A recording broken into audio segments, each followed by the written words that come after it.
Alléluia. Gloire à toi, Jésus. Gloire au Seigneur des Seigneurs. Notre Dieu, il est puissant. Notre Dieu, il est vivant. Notre Dieu, il est le Seigneur des Seigneurs. Est-ce que, bien-aimé, tu peux acclamer le Seigneur des Seigneurs, le Roi de gloire, le Tout-Puissant, le véritable, celui que j'appelle le Père des orphelins, le défenseur des veuves, celui qui écoute la prière, celui qui exauce son peuple, celui qui vient au secours, celui qui est, qui était, mais qui vient bientôt. Notre Dieu revient bientôt. Nous allons élever la voix et nous allons prier le Seigneur pour confier ce message à Dieu. Alléluia. Mon âme bénit ton nom, Seigneur, Dieu Tout-Puissant. Nous te célébrons, nous te glorifions pour ce moment merveilleux que tu nous accordes, pour la grâce que tu nous donnes, le privilège d'écouter ta voix, la possibilité de faire un partage sur ta parole.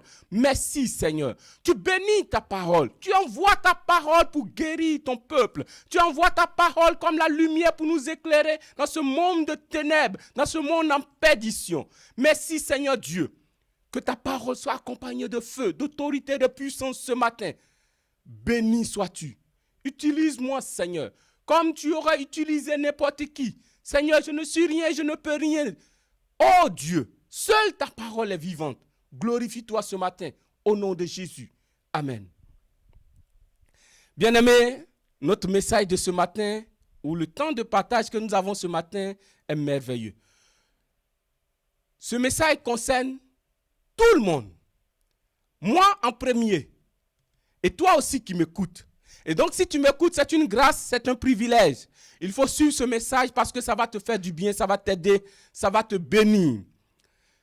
Notre message porte sur la déclaration ou une déclaration très capitale de Jésus. Nous allons d'abord lire le livre de Matthieu chapitre 24, versets 37 à 40. Matthieu chapitre 24, versets 37 à 40. Ce qui arriva au temps de Noé arrivera lors du retour du Fils de l'homme. En effet, à l'époque qui précéda le déluge, les gens étaient occupés à manger et à boire, à se marier et à marier leurs enfants, jusqu'au jour où Noé entra dans l'arche. Ils ne se doutèrent de rien jusqu'au moment où vint le déluge qui les emporta tous. Ce sera exactement pareil lorsque le Fils de l'homme reviendra. Amen. C'est une déclaration vraiment merveilleuse. Oui, personne ne peut prétendre connaître l'heure, connaître le temps exact, le moment exact du retour de Jésus, comme la Bible nous dit. Mais Jésus ici nous donne une indication majeure, une indication de taille et importante. Le temps de Noé. Il dit ce qui s'est passé au temps de Noé. Parce que la Bible dit qu'il n'y a rien de nouveau sous le soleil. Donc le temps de Noé nous permettra d'apprécier notre époque et de comprendre de quoi il s'agit et de prendre les dispositions utiles. S'il y a un thème à donner à notre message ce matin, c'est prépare-toi à la rencontre de ton Dieu. Bien-aimé, prépare-toi à la rencontre de ton Dieu. Toi qui m'écoutes, et moi-même, nous devons nous préparer à la rencontre de notre Dieu, du Dieu vivant, créateur du ciel et de la terre. Je sais que tu vas dire, c'est les chrétiens, ils parlent de Dieu, Dieu n'existe pas. Ça c'est vrai, selon toi, mais prépare-toi quand même. Le temps de Noé.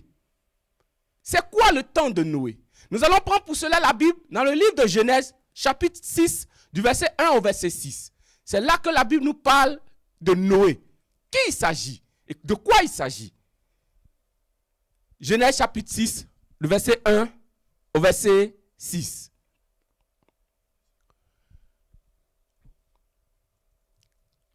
Genèse chapitre 6, du verset 1 au verset 6. Oui, pendant que cela s'affiche pour nous, nous savons que Jésus, pour nous aider à comprendre et à savoir, à prendre les dispositions nécessaires, il a donné cette indication. Cette indication de taille. Tout ce qui s'est passé au temps de Noé se passera pareil au temps du Fils de l'homme. Genèse chapitre 6, verset 1 à 6. Nous lisons. Lorsque les hommes eurent commencé à se multiplier sur la face de la terre, et que des filles leur furent nées, les fils de Dieu vinrent, que les filles des hommes étaient belles, et ils en prirent pour femmes parmi toutes celles qu'ils choisirent. Alors l'Éternel dit, mon esprit ne restera pas, ça toujours dans l'homme, car l'homme n'est que chair, et ses jours seront de 120 ans. Les géants étaient sur la terre en ce temps-là. Après que les fils de Dieu furent venus vers les filles des hommes, et qu'elles leur eurent donné des enfants, ce sont ces héros qui furent fameux dans l'Antiquité.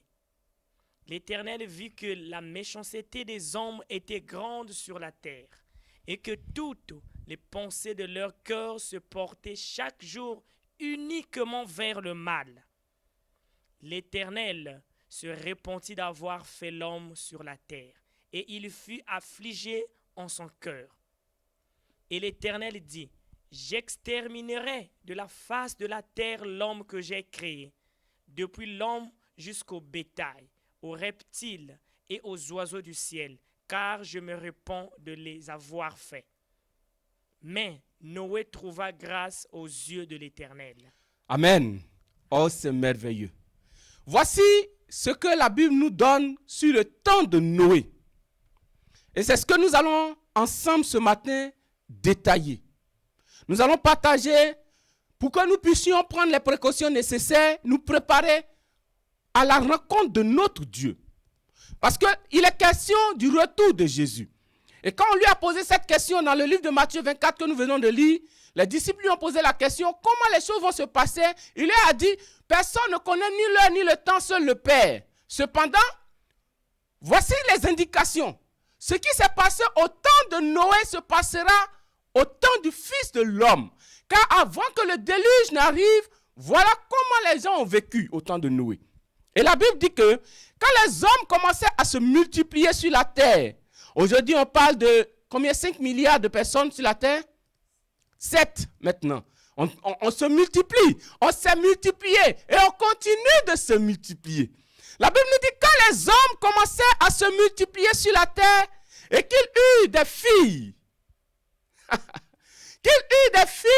c'est alors que les fils de Dieu vinrent vers les filles des hommes pour avoir des relations.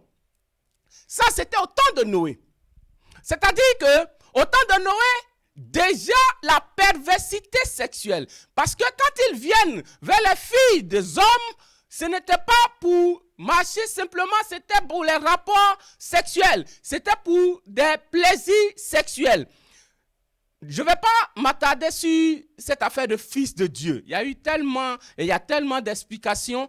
Il y a 3 grandes tendances qui sortent de cette explication. D'autres disent que c'est les anges de Dieu qui sont descendus vers les hommes, ou bien c'est des esprits qui ont pris des corps des hommes et qui ont couché avec ces filles. D'autres ont dit que c'est la génération qui a suivi Seth, qui était l'enfant qui est sorti après, le fils d'Adam et Ève, qui est sorti après Abel, que Caïn a tué. Donc Caïn était la race méchante et Abel, Seth du moins, était la génération de ceux qui craignaient Dieu et qui adoraient Dieu. Donc les fils de Dieu seraient la génération des Seth qui s'unissaient aux enfants de Caïn qui était la race de méchanceté. Ça, c'est une autre explication. Et il y a une autre explication qui dit que, Dieu ne voulait pas. Donc, mais ce qu'on retient ici, c'est qu'il y avait la perversion sexuelle. C'est pourquoi Jésus même dit que en son temps, la préoccupation des hommes, c'était de se marier et de marier leurs enfants. Nous voyons aujourd'hui, dans notre monde actuel, l'allure, la frénésie, le stress que les gens se donnent même pour se marier, pour le plaisir sexuel. Pour le plaisir sexuel. Aujourd'hui même, il y a tellement de comportements pervers que il y a des pays qui légalisent même la prostitution. Au temps de Noé, c'était la perversion sexuelle. En notre temps aujourd'hui, nous voyons à quelle allure. Il y a des rues même qui sont dénommées et qui sont dédiées au plaisir sexuel. Moi, dans mon pays, il y a une rue qu'on appelait la rue Princesse. Cette rue, à partir de 18h jusqu'au matin, tu ne peux plus marcher là-bas. Si tu marches, même les filles peuvent venir, les prostituées peuvent venir même t'agresser physiquement. Voici à quelle allure le monde est rentré dans la perversion. Et ça, c'est devenu planétaire. Le péché sexuel ne ferait plus. Aujourd'hui, le péché sexuel est même légalisé. Autrefois, ce qui était considéré comme anti-mœurs, les gens balayaient tout ce qui est mœurs au nom de la liberté, au nom de la loi, et c'est devenu légal. La masturbation est devenue une pratique courante et même conseillée et développée, enseignée dans certaines écoles. Voilà à quel niveau le monde est arrivé. Et ça s'est passé aussi au temps de Noé. Et c'est pour cela que Jésus dit, ce qui s'est passé au temps de Noé, ça va se passer au temps du Fils de l'homme. Et quand vous verrez ces choses, sachez que le moment est proche. Même si ce n'est pas l'heure qui est sonnée, sachez que le moment est proche. Nous continuons. Nous voyons que la Bible dit dans Genèse chapitre 6 que le monde, ce sont que des êtres dominés par leur faiblesse, par la méchanceté. Nous lisons au verset 3. Il dit que le cœur de l'homme était penché de plus en plus vers le mal. Et le mal est devenu aujourd'hui universel. On paye même pour que le mal soit promulgué. Et quand quelqu'un parle, ils enseignent la vérité, ils vont lui fermer la bouche. Aujourd'hui, les réseaux sociaux tels que Facebook, tels que YouTube et autres, ferment la bouche à celui qui enseigne contre la pornographie, celui qui enseigne contre la perversion sexuelle. Et on permet que les gens puissent s'exprimer librement, normalement, pour ne pas heurter la sensibilité des gens. On permet qu'on dise tout et rien. Comment le péché est devenu universel? Ça s'est passé au temps de Noé. Nous allons lire pour cela 2 Timothée 1, 2 Timothée chapitre 3, du moins le verset 1 au verset 5. 2 Timothée.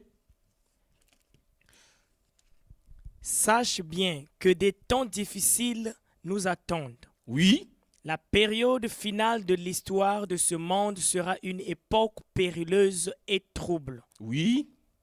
Les hommes seront égoïstes, avides, exclusivement préoccupés d'eux-mêmes, de leurs richesses, de leurs réalisations, de leurs prétentions. Ils seront de plus arrogants, jaloux, envieux, blasphémateurs et médisants. Ils ne connaîtront plus ni respect envers les parents, ni reconnaissance ou respect pour ce qui est sacré, ni affection, sans cœur et sans foi. Ils seront implacables dans leur haine, parjures et calomniateurs, incapables de se discipliner. Ils se livreront sans frein à la passion et à l'immoralité. Cruels, effrontés et brutaux. Ils agiront sans pitié aucune. Les valeurs morales les laisseront indifférents. Ils haïront ceux qui font le bien. Ils haïront ceux qui font le bien. Et seront prêts à toutes les trahisons et toutes les impudences.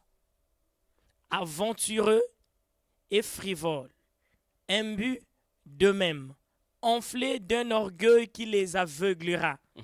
Ils aimeront le plaisir plus que Dieu. La volupté et les amusements rempliront leur âme et occuperont la place de Dieu. Oui. Amen.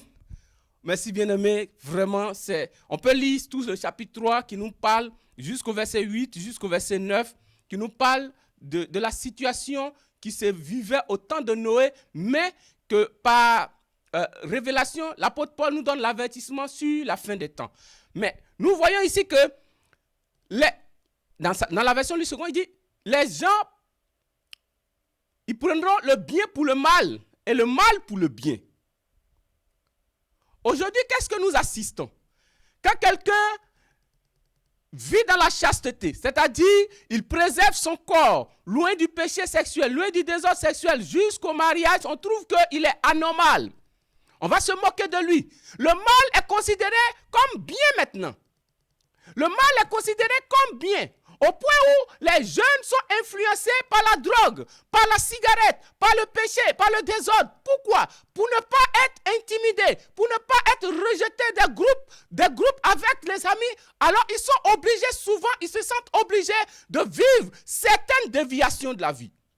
Et c'est comme ça la vie de beaucoup de personnes a échoué dans la drogue ou dans le péché. Pourquoi? Parce que on les considérait comme mal. Pendant que eux, ils vivaient, ils voulaient s'attacher au bien. Le bien est considéré comme mal aujourd'hui. Le bien est considéré comme mal aujourd'hui. Ce qui s'est passé au temps de Noé. La Bible parle aussi des géants. Vous savez, la connaissance était très développée au temps de Noé. Et c'est parce que la connaissance était très développée au temps de Noé que Dieu lui a donné l'inspiration de faire le bateau. L'arche qui a résisté à toute forme d'intempérie. Dernièrement, il y a eu des découvertes de pyramides à travers le monde. Il y a même des pyramides sous l'eau, plus grandes que la pyramide qui est en Égypte. Et ce sont des anciennes pyramides qui existent 100 ans, 200, 300, même 1000 ans avant les pyramides construites en Égypte. Et c'est au temps de Noé que ces choses se sont passées. La technologie était développée. Quand nous parlons de la préhistoire, quand la Bible parle des géants, ce n'était pas seulement des gens costauds en taille. Ce n'est pas seulement des gens violents. Non, c'était des gens qui étaient très, très intelligents. Très, très intelligents. Aujourd'hui, on parle de l'intelligence artificielle. Est-ce qu'il n'y a pas de géants en notre temps? Oui. Il y a des géants. On peut citer Amazon, on peut citer Bill Gates, on peut citer Microsoft, on peut citer... Il y en a partout. Dans tous les domaines, nous voyons des géants du télécom, des géants du domaine bancaire, des géants des finances, des géants de la médecine, des géants. Et au temps de Noé, il y avait aussi des géants. Les géants. Et les géants sont sortis de quoi? D'un mélange, d'une fusion de ce qui est spirituel, de fils de Dieu dont on parle, avec les filles des hommes. Aujourd'hui, il y a un mélange qui se passe avec le monde spirituel, au point où tous ceux qui veulent évoluer doivent pratiquer, vivre l'art ésotérique. Ils doivent pratiquer la magie, ils doivent croire à quelque chose. C'est les géants. Et quand tu n'es pas dans cette ligne, le monde fait tout pour t'écraser. Le monde fait tout pour te faire taire. Ça, c'est ce qui s'est passé au temps de Noé. Mais au temps de Noé, je pense qu'il y a quelque chose qui faisait le problème. Je veux savoir comment Noé se comportait. La Bible dit qu'il a eu grâce aux yeux de Dieu. Comment Noé se comportait? Quel était le vécu de Noé? Je m'imagine un peu le message que Noé donnait. Je suis convaincu qu'au temps de Noé parlait sur le péché des autres. Il disait, sanctifiez-vous. Il disait, bientôt Dieu va faire tomber la pluie. Et je suis convaincu que ces géants-là, ils faisaient pareil pour dissuader le monde. Pour dire à Noé, on n'a pas besoin que la pluie tombe du ciel. Nous-mêmes, on peut fabriquer la pluie. Et les gens faisaient tomber de l'eau sur la terre par certains procédés.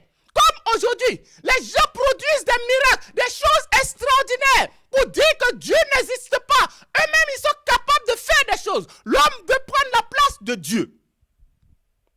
Et ça, au temps de Noé, ça se passait ainsi. La Bible nous dit que les gens auront la démangeaison de la vérité. Dans le passage que nous avons lu dans 2 Timothée 3, 1 à 5, il dit, en son temps, les gens auront la démangeaison de la vérité. Les gens, certainement, se sont moqués de Noé. Et aujourd'hui, les gens continuent de se moquer des chrétiens, de l'église. En son temps, les gens insultaient, quand tu es pauvre, on dit tu es pauvre comme un rat d'église. Aujourd'hui, c'est d'autres choses qu'on dit sur l'église. Quand les gens veulent s'impatienter ou bien se moquer de toi. On dit, oh, ton affaire là, c'est comme bientôt de Jésus. Parce qu'il ne va même pas venir. Il ne croit pas que Jésus va revenir. Et c'est comme ça les gens se moquaient au temps de Noé.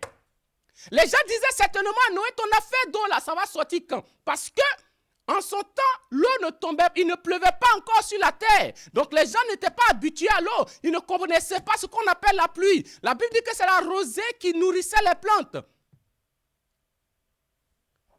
Aujourd'hui, comme l'homme ne sait pas ce qui se passe après la mort, alors l'homme se moque des chrétiens. L'homme se moque de Dieu. On te dit que Dieu n'existe pas, que le monde est le fruit de Big Bang, de l'évolution, de ceci, cela. Pourquoi? Parce qu'on dit que Dieu n'existe pas. C'est la même chose qui s'est passée au temps de Pharaon.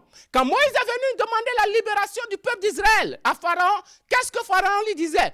Où est ton Dieu?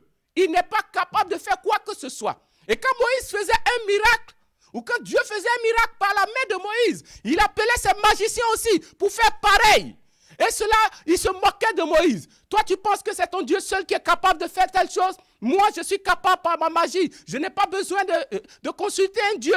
Aujourd'hui, c'est ce que le monde fait. Le monde défie les miracles de Dieu. Le monde va jusqu'à défier même la vie de l'homme. Ce qui s'est passé au temps de Noé se passera pareil au temps du Fils de l'homme. Aujourd'hui, les gens défient Dieu. Les gens se moquent de Dieu. Les gens font ce qu'ils veulent parce que pour eux, Dieu n'existe pas. La fin du monde, et les gens te disent, la fin du monde, ça ne va jamais arriver parce que ça met du temps. Pourquoi? Parce qu'au temps de Noé, la construction du bateau a pris 100 ans, un siècle. C'était long. C'est vrai, les gens duraient plus qu'un siècle en son temps, mais les gens trouvaient ça long. Les gens disent à Noé, mais toi, tu es devenu malade. Je me souviens, j'ai un oncle, un des grands frères de mon papa qui nous disait en son temps, pour se moquer de nous, quand on parlait de Jésus, quand on parlait de l'enfer, quand on parlait de la vie chrétienne, il dit, votre Dieu là, il aura du mal à faire. Il aura beaucoup de choses à faire. Il s'imagine l'enfer comme un feu de bois qu'on allume. Et il dit, mais Dieu, il aura besoin d'abattre beaucoup d'arbres pour brûler, pour que beaucoup de personnes soient vraiment brûlées. Il aura beaucoup de choses à faire. Et c'est comme ça, le monde se moque de Dieu aujourd'hui. Quand nous parlons de la fin du monde, les gens disent, quelle fin du monde? Le monde est trop beau, il y a trop de plaisir. Pour laisser tout ça là, allez s'asseoir. L'église est faite pour les paresseux. L'église est faite pour les inintelligents. L'église est faite pour ceux-là même qui sont mendiants. Les gens se moquaient de Noé en son temps. Et aujourd'hui, toi aussi qui m'écoutes, tu te moques de Dieu. Oui, tu te moques de Dieu. C'est pour cela que jusque-là, tu ne veux pas accepter Jésus. Tu te moques de Dieu. Tu refuses de reconnaître qu'il est vivant. J'ai écouté dernièrement quelqu'un qui parlait, qui a fait une vidéo, un enseignant, un historien. Il s'est tapé la poitrine pour dire que lui, il est un grand historien, il est docteur historien en religion. Et il a fait ses recherches. Il trouve que la mort et la résurrection de Jésus, ce n'est qu'une science-fiction. C'est comme un roman de fiction que les gens ont écrit. Ce n'est pas vrai, ça n'a jamais existé. Mon frère, tu peux dire ça parce que tu vis encore. Dieu te conserve la vie parce qu'il veut que tu reviennes au salut. Mais si tu prends l'amour de Dieu pour de la légèreté, sache que prépare-toi à la rencontre de ton Dieu. Jésus, il est vivant. On n'a pas besoin de défendre Jésus. Il est capable, il est Dieu. Il a le pouvoir de se défendre. On n'a pas besoin de le défendre. Je connais des religions, quand tu parles de leur prophète soi-disant, ils vont te frapper. Quand tu fais même un simple dessin, ils vont te découper. Nous, chrétiens, on n'a pas besoin de prendre une arme pour défendre Jésus. C'est pour cela qu'ils sont venus arrêter Jésus dans le jardin de Gethsémane. L'apôtre Pierre a pris un couteau. Il a commencé à couper les gens. Jésus lui a dit, range ton épée. Tu n'as pas besoin de me défendre. Et il a plutôt guéri même ce monsieur. Malgré qu'il a fait ce miracle, les gens l'ont arrêté, ils l'ont frappé, ils l'ont battu, ils l'ont mis à la croix. Et tout cela, c'était pour que le plan de Dieu s'accomplisse, pour ton salut. Et tu prends l'amour de Dieu pour de la légèreté. Tu te moques de Dieu actuellement. Nous, on n'a pas besoin de défendre Jésus. Je ne suis pas là aujourd'hui pour faire le procès des religions. Je ne suis pas là pour dire que tel est bon, tel n'est pas bon. Mais je te dis, il a le pouvoir de se défendre, ce Jésus. Il est merveilleux, il t'aime encore. C'est pourquoi il te garde la vie. Demande à cet homme qui s'est moqué, à Maître Didac. Je sais que des gens ont entendu parler de lui. Il a fait des conférences à travers le monde pour humilier les pasteurs, pour humilier les hommes de Dieu. Parce que pour lui, Jésus n'existe pas. Jésus n'est pas mort. Il a dit n'importe quoi. Mais regarde la fin de sa vie. Regarde comment il est mort. Jésus, on ne le défend pas. Il est capable de se défendre. Ce que tu dois faire ce matin, c'est de chercher la face de Dieu. Nous allons lire pour cela Amos chapitre 4. C'est un livre vraiment merveilleux. Amos chapitre 4.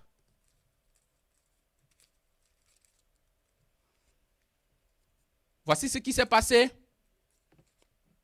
Amos chapitre 4.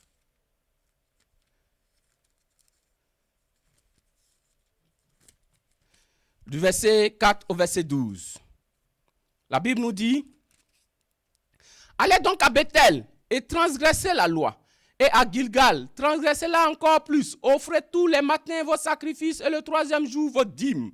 Faites brûler de la pâte levée pour les offrandes de reconnaissance. Claironnez vos dons volontaires, proclamez-les à haute voix, puisque c'est là ce que vous plaît, Israélites. C'est là ce que déclare le Seigneur l'Éternel. Et à partir du verset 6, il dit: moi, je vous ai laissé le ventre vide dans toutes vos cités. J'ai fait manquer de pain dans toutes vos bourgades. Malgré cela, vous ne revenez pas à moi. L'Éternel le déclare. Et moi encore, je vous ai refusé la pluie 3 ans avant le moment des moissons. Ou bien, j'ai fait pleuvoir sur telle ville et non pas sur telle autre. Un terrain recevait la pluie, un autre n'en recevant pas, était tout à fait sec. Les gens de ces 2 lieux, de 2 ou 3 villes, se traînaient vers une autre en quête de boire, d'eau à boire, sans pouvoir étancher leur soif. Malgré cela, vous ne revenez pas à moi, l'Éternel le déclare.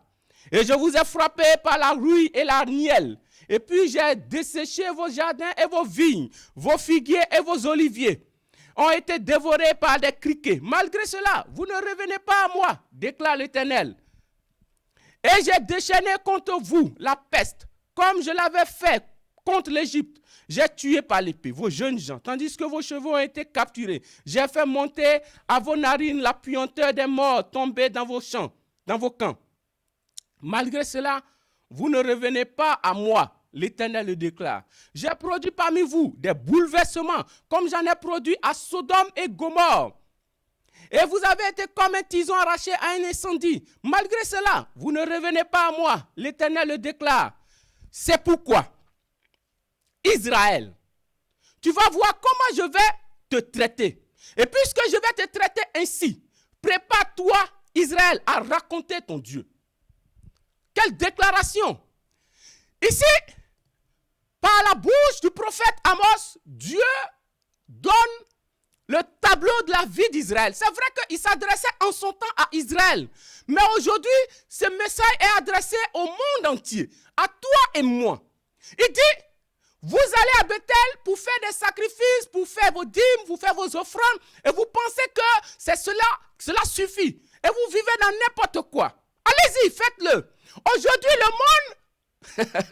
le monde vit dans la religion. Les gens font des associations de religion, de regroupements de religion, pour dire, nous allons devenir forts. Au nom de quoi? Au nom de la paix. La paix qui n'existe même pas. Nulle part même. Ce n'est pas l'ONU qui décrète la paix. Nous le savons tous. Et tu vis dans la religion. Tu vis comme tu veux. Dans l'apparence, tu penses que c'est tes offrandes, c'est l'argent que tu donnes à un pasteur, à un homme de Dieu qui va changer quelque chose dans ta vie. Tu peux être prospère sur la terre. Mais Jésus a dit que c'est un homme de gagner le monde entier s'il perd son âme. Tu peux être prospère. Tu peux avoir tous les biens qu'il faut. Mais ce n'est pas ça l'essentiel. Et c'est ce que Dieu dit à Israël ici, du verset 4 au verset 5. Mais à partir du verset 6 jusqu'au verset 11, il dit, je vous ai frappé par telle chose pour vous avertir, mais vous n'êtes pas revenus à moi. J'ai envoyé la guerre, vos jeunes gens sont tombés, ceux sur lesquels vous comptiez, vos soldats sont tombés en guerre. Mais vous n'êtes pas encore, vous ne vous êtes pas rappelés pour revenir à moi. Je pense que mon frère, le pasteur Moïse, un jour nous a enseigné sur la valeur du temps, reconnaître le temps dans lequel nous sommes.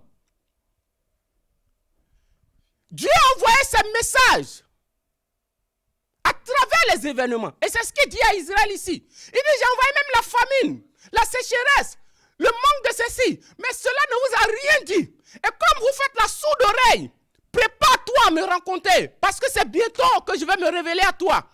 Dieu s'apprête à te rencontrer. Il va te convoquer bientôt.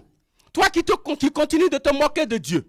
Toi qui penses que parce que tu prospères, tu as l'argent, tu as le pouvoir de faire ce que tu veux et tu refuses de reconnaître la grandeur, l'amour de Jésus pour toi. Il est mort pour toi et il t'aime encore. C'est pour cela qu'il t'avertit ce matin.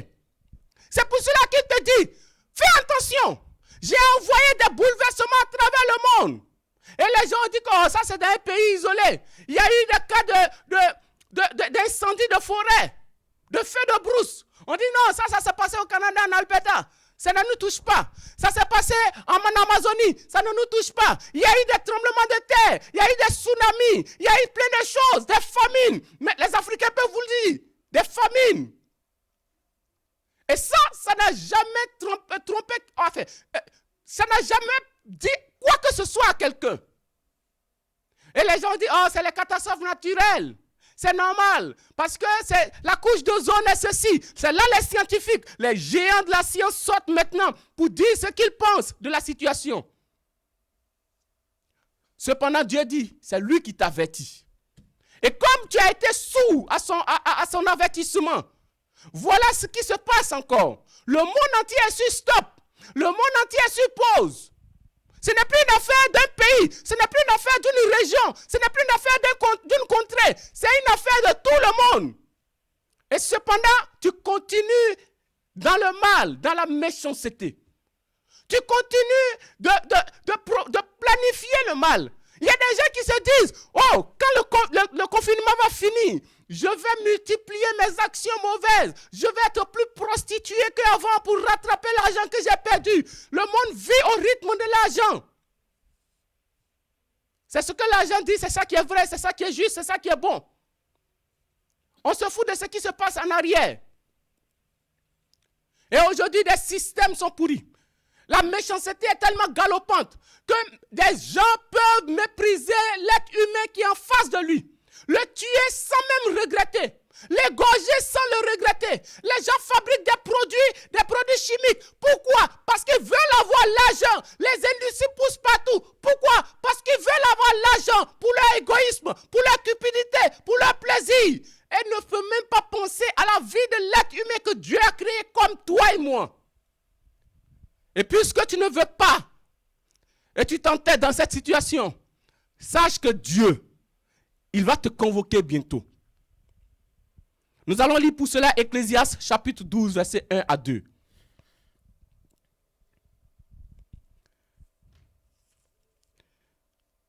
La Bible dit dans le livre d'Hébreux que, et puisqu'il est réservé à un homme de mourir une seule fois, après quoi vient le jugement.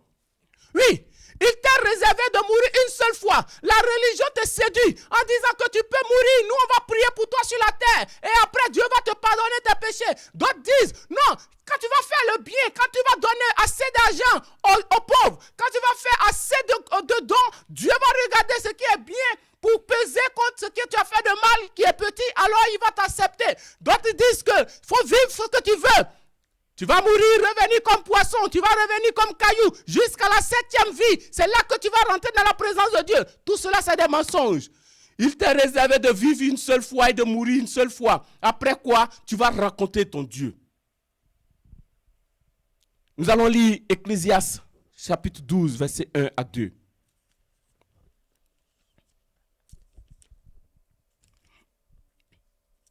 Ecclésiaste, c'est la parole du sage. Jeune homme, réjouis-toi dans ta jeunesse. Livre ton cœur à la joie pendant les jours de ta jeunesse. Marche dans les voies de ton cœur et selon les regards de tes yeux. Mais sache que pour tout cela, Dieu t'appellera en jugement. Bannis de ton cœur le chagrin et éloigne le mal de ton corps, car la jeunesse et l'aurore sont vanité.